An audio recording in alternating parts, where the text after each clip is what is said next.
धेरैजनाले चाहिँ broker account कसरी खोल्ने भनेर सोधिराख्नुहुन्छ है। ब्रोकर अकाउन्ट खोल्न चाहिँ एकदमै सजिलो छ। मैले चाहिँ यहाँहरूलाई मोबाइलकै थ्रुबाट चाहिँ नेपालकै टप ब्रोकर आफ्नै टिएमएस र मोबाइल एप्लिकेसन भएको नासा सेक्युरिटिज ब्रोकर नम्बर 58 को चाहिँ आज टिएमएस अकाउन्ट ब्रोकर अकाउन्ट चाहिँ खोलेर देखाउने छु र यो भिडियो यहाँहरूलाई चाहिँ धेरै काम लाग्न सक्छ है। सेभ गरेर राख्नु होला र यदि तपाईँसँग चाहिँ ब्रोकर अकाउन्ट टिएमएस अकाउन्ट छैन भने चाहिँ तपाईले आइपिओबाट पार्नु भएको शेयर पनि बेच्न मिल्दैन र सेकेन्डरी मार्केटमा बाई सेल गर्न, शेयर किनबेच गर्न, ट्रेडिङ गर्नको लागि पनि ब्रोकर अकाउन्ट बिना चाहिँ हुँदैन। त्यही भएर चाहिँ तपाईले आफैले घरैमा बसी 15 देखि 20 मिनेट भित्र चाहिँ बिना पैसा टिएमएस अकाउन्ट चाहिँ बनाउन सक्नुहुन्छ है। ब्रोकर अकाउन्ट चाहिँ बनाउन सक्नुहुन्छ। यो भिडियो चाहिँ अन्तिमसम्म हेर्नु होला। मैले स्टेप बाई स्टेप चाहिँ सबै प्रोसेसहरु चाहिँ देखाएको छु र सुरुमा चाहिँ तपाईले आफ्नो ब्राउजर खोल्नु होला र ब्राउजरमा नासा सेक्युरिटिज ब्रोकर नम्बर 58 हान्नु भयो भने यस्तो खालको इन्टरफेस आउँछ मोबाइलमा। सिधै यो रजिस्टरमा क्लिक गरिदिनु भयो भने यहाँबाट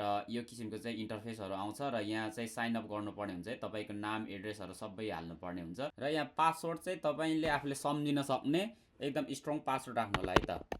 किनभने यो पासवर्ड चाहिँ लगइन गर्नको लागि जसरी पनि चाहिन्छ है र रजिस्टर गरिदिनु होला। रजिस्टर गर्न बित्तिकै यहाँ भनेको चाहिँ you need to verify your email address active your account भनेको छ। यो चाहिँ तपाईको इमेलमा चाहिँ एउटा लिङ्क पठाइसकेको छ है। त्यो लिङ्क खोलेर त्यहाँबाट भेरिफाई गरिदिनु होला है त। मैले इमेल खोले, इमेलमा यहाँ आइसकेको छ डु नट रिप्लाईमा भेरिफाई इमेल भनेको छ। यहाँ dear sir madam welcome to NASA securities look like the create या के भनेर चाहिँ link to verify your email address भनेको छ र केही नगरी तपाईले के हेर्नु पर्दैन, सिधै यहाँ link to verified email address गर्नुभयो भने अब चाहिँ तपाईले चाहिँ यहाँबाट चाहिँ केवाइसी चाहिँ अपडेट गर्नुपर्ने हुन्छ है त। वेलकम भनेर यहाँ नाम देखाएर to get start please complete your KYC and unlock your journey with us भनेको छ। यदि तपाईसँग डिम्याट अकाउन्ट छैन भने यतापट्टि create both trading and demat अकाउन्टमा क्लिक गर्नु होला। होइन तपाईसँग डिम्याट छ त्यसो हो भने तपाईले चाहिँ क्रिएट अकाउन्ट मात्रै गर्नु होला है त। मेरो चाहिँ डिम्याट अकाउन्ट अलरेडी भएको कारणले गर्दाखेरि मैले चाहिँ क्रिएट ट्रेडिङ अकाउन्टमा क्लिक गर्छु र स्टार्ट केवाइसी गर्छ है त। र यहाँ चाहिँ सम्पूर्ण कुराहरु चाहिँ हामी फिलअप गर्दै जानुपर्ने हुन्छ है। र यदि तपाई 18 प्लस हुनुहुन्छ भने माथिको क्लिक गर्नु होला। होइन तपाई अन्डर 18 हुनुहुन्छ भने चाहिँ तल क्लिक गर्नु होला। जस्तो बच्चाहरुको हो भने यहाँबाट गर्नु होला।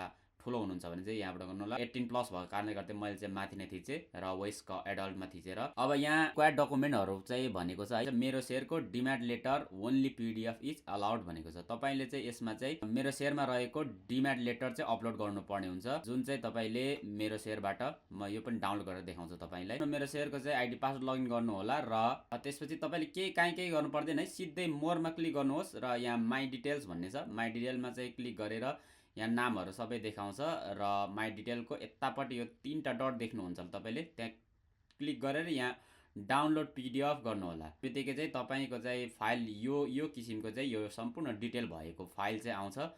तपाईको चाहिँ अब जहाँ फाइल आएर बसेको छ त्यहाँबाट चाहिँ क्लिक गरेर त्यो फाइललाई चाहिँ अब ब्राउज गर्न सक्नुहुन्छ। यहाँ केही गर्नु भएन ओपन गरिदिनु भयो भने यहाँ आएर बस्छ है। यो चाहिँ पीडीएफमा चाहिँ अपलोड गर्नु भनेको छ। त्यही भएर पीडीएफमा चाहिँ अपलोड गर्नु होला है त। अब यहाँ सबै कुराहरु चाहिँ चेक गर्नु पर्यो। नेम मिलेको छ कि छैन, डेट अफ बर्थ मिलेको छ कि छैन, बोइड आईडी मिलेको छ कि छैन, एकदम इम्पोर्टेन्ट चाहिँ यिनीहरु है त। र सिटिजनशिप नम्बर मिलेको छ कि छैन तिनीहरु सबै चेक गर्नु होला। र यति भइसकेपछि अब तल आफ्नो नामहरु सबै अघि अलरेडी उता अकाउन्ट क्रिएट गरेकोले यहाँ देखाइहाल्छ है। प्राइमरी इन्फर्मेसनमा नेम देखाएको छ, इमेल देखाएको छ, ब्रान्च भनेको चाहिँ मैले काठमाडौँ सेलेक्ट गरे। तपाईले चाहिँ जुन पाइक पर्छ त्यही गर्न सक्नुहुन्छ। यो चाहिँ 4वटा ठाउँमा छ। नासाको चाहिँ आफ्नो अफिस चाहिँ काठमाडौँ, जनकपुर, वीरगञ्ज र पोखरामा छ र मैले चाहिँ काठमाडौँ सेलेक्ट गरे। फोन नम्बर चाहिँ राख्नु पर्ने हुन्छ है र मैले फोन नम्बर पनि राख्छु।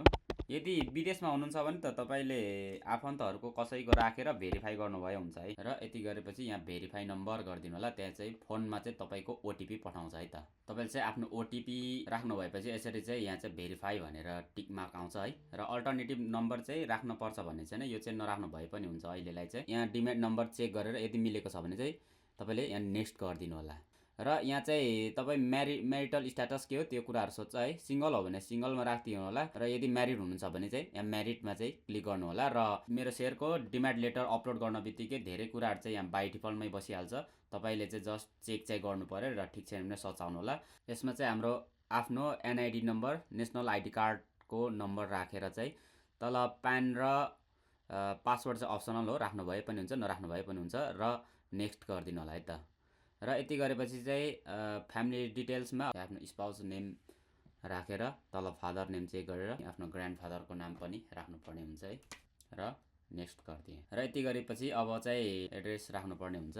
अब यहाँ तपाईँले जति भर्दै जानुहुन्छ त्यति पर्सेन्टेज पनि देखाउँछ है। यहाँ प्रोभिन्स हेरौँ, अब प्रोभिन्स कति प्रोभिन्स आफ्नो प्रोभिन्स सेलेक्ट गर्नु होला। यहाँ सोधेको छ आर यु रिसाइडिङ आउटसाइड नेपाल भनेर सोधेको छ। यदि नेपाल बाहिर हुनुहुन्छ भने यस गर्नु होला र अन्य यहाँ डिटेलहरू भर्नु होला। यदि होइन भने नो गरेर अब सेम एज पर्मानेन्ट अहिले सेम एड्रेसमा हुनुहुन्छ भने चाहिँ यस गरिदिनु होला र यति गर्न बित्तिकै चाहिँ अब तपाईँले चाहिँ यहाँ चाहिँ आफ्नो आफू बसेको ठाउँको म्याप चाहिँ राख्नुपर्ने हुन्छ है। यहाँबाट तपाईँको कहाँनिर पर्छ है त्यो अनुसार चाहिँ यति गरेर चाहिँ नेक्स्ट गरिदिनु होला है त। र आफ्नो एड्रेस राखिसकेपछि यहाँ ब्याङ्क डिटेल माग्छ है। ब्याङ्क डिटेल पनि यहाँ राम्रोसँग हेर्नु होला। बस्नु त बाई डिफल्ट नै बस्छ। उता हामीले मेरो शेयरबाटको माई डिटेल्स अपलोड गरेकोले बाई डिफल्ट बस्छ, तर चेक चाहिँ गर्नु होला है त। र यो कुन किसिमको अकाउन्ट हो भनेर सोध्छ है। यो सेभिङ अकाउन्ट भएको कारणले गर्दाखेरि मैले सेभिङमा चेक गरेँ र नेक्स्ट गर्छु है त। र अब यहाँ चाहिँ तपाईँ अकुपेसन के हो त्यो सोध्छ है। अनि यदि बिजनेस हो भने बिजनेस राखिदिनु होला, अन्य हो भने अन्य कुनै हो भने चाहिँ अदर्स गरेर तलबाट चाहिँ सेलेक्ट गर्न सक्नुहुन्छ है त। र फाइनेन्सियल डिटेल्स पनि माग्छ है। यसमा चाहिँ तपाईँले चाहिँ यो चाहिँ पर इयर एनुअल इन्कम चाहिँ तपाईँ कति छ त्यो देखाउनु होला है। 5 लाखदेखि 10 लाख र 10 लाख एबभको छ भने त्यो अनुसारको सेलेक्ट गर्नु होला है त। अब यति गरेपछि चाहिँ यहाँ के कुरा सोध्छ, यहाँ बाई डिफल्ट नै नो बसिया छ, यो केही गर्नु परेन, तपाईँले सिधै नेक्स्ट गरिदिनु भए हुन्छ है त। र यति गरेर चाहिँ अब नोमिनी राख्ने कि नराख्ने भनेर सोधेको छ। मैले चाहिँ अहिले चाहिँ राख्दिनँ, यो अन्य कुराहरू भर्दाखेरि लामो हुन्छ, त्यही भएर तपाईँले यदि हो भने चाहिँ यहाँ भन्नु भए पनि हुन्छ र नेम र रिलेसनसिप के हो अनि डकुमेन्टहरू अपलोड गरे हुन्छ है त। र त्यसपछि यहाँ अन्य कुराहरू पनि सोधेको छ। यदि तपाईँ चाहिँ अब पोलिटिसियन हो भने यस म पोलिटिसियन हो भनेर त्यो अनुसारको माही कुराहरू चाहिँ यहाँ फिलअप गर्न सक्नुहुन्छ। तर मैले चाहिँ नो गरेँ किनभने म चाहिँ केही नभएको कारणले गर्दा मैले चाहिँ नर्मल्ली नो गरेँ तर नेक्स्ट गरिदिनु। अब चाहिँ यहाँबाट चाहिँ तपाईँले अब चाहिँ डकुमेन्टहरू अपलोड गर्नुपर्ने हुन्छ है। र डकुमेन्टको चाहिँ यहाँ तपाईँले ध्यान दिनुपर्ने कुराहरू के छ भने एकदमै सानो साइज बनाएर मात्रै डकुमेन्ट अपलोड गर्नु होला। यहाँ सुरुमा भनेको छ सिटिजनसिप फ्रन्ट भनेको छ, त्यही अनुसार तपाईँले यहाँ ब्राउज गर्न सक्नुहुन्छ। मैले चुज फाइल गरेर को फ्रन्टमा आएको छ है, फ्रन्ट अपलोड गरेँ। अनि त्यसपछि अब फेरि सिटिजनसिपको ब्याक भनेको छ, सिटिजनसिपको ब्याक पनि यहाँ चाहिँ पासपोर्ट साइजको फोटो राख भनेको छ, पासपोर्ट साइजको फोटो राख्नु होला है। त्यसपछि यहाँ सेल्फी विथ सिटिजनसिप, यहाँ चाहिँ तपाईँले आफ्नो सिटिजनसिपसँगको सेल्फी अपलोड गर्नुपर्ने हुन्छ। यहाँ भनेको छ थम्ब प्रिन्ट पनि अपलोड गर्नुपर्ने छ र सिग्नेचर पनि चाहिन्छ, सिग्नेचर पनि अपलोड गर्नु होला यसमा। र यहाँ चाहिँ do you have any physical NID card भनेको छ, note if you do not have physical NID card please upload your NID document form भनेको छ। यदि तपाईँसँग कार्डै छ भने त कार्ड अपलोड गर्दा पनि हुन्छ। अहिले चाहिँ कार्ड नआइपुगेर फिजिकल फर्म छ, त्यो फर्म नै अपलोड गर्नुभयो हुन्छ र मसँग पनि फर्मै हो र मैले त्यो फर्म अपलोड गरिदिन्छु। एनआइडी नेसनल आइडी कार्डको फर्म पनि अपलोड गरेँ है। र डिमान्ड लेटर तल आएर बसेको छ। यहाँ माई कुराहरू अपलोड गरिसक्नु भएपछि यसलाई चाहिँ नेक्स्ट गरिदिनु होला र यहाँ सबै कुराहरू चाहिँ चेक गर्नु। यति सबै कुराहरू भइसकेपछि चाहिँ तपाईँले केही गर्नु परेन, सिधै सबमिट गरिदिनु होला। सबमिट गरिसकेपछि चाहिँ you are almost just one more step to go भनेर अन्तिम एउटा देखेको छ। Do you have any trading account another broker company भनेर सोधेको छ। कुनै अर्को पनि तपाईँसँग चाहिँ ब्रोकर अकाउन्ट छ भनेर सोधेको छ। यदि छ भने यस गरिदिनु होला, होइन भने चाहिँ नो गरिदिनु होला। र टर्म एन्ड कन्डिसनहरू चाहिँ डाउनलोड गरेर हेर्न सक्नुहुन्छ। तल टिक मार्कमा टिक लगाएर यहाँ चाहिँ क्लाइन्ट कोड राखिदिनु होला है। यहाँ चाहिँ मेरो क्लाइन्ट कोड राख्नु भयो हुन्छ 2250 2250 80 फेरि 50 228 2250 80 50 228 मेरो क्लाइन्ट कोड नम्बर राखिदिनु होला र यहाँ चाहिँ भेरिफाई गर्नु होला र यहाँ नाम देखाउँछ। र यति भइसकेपछि चाहिँ तपाईँले प्रोसेस गरिदिनु होला है त। जिमेल चेक गरौँ है।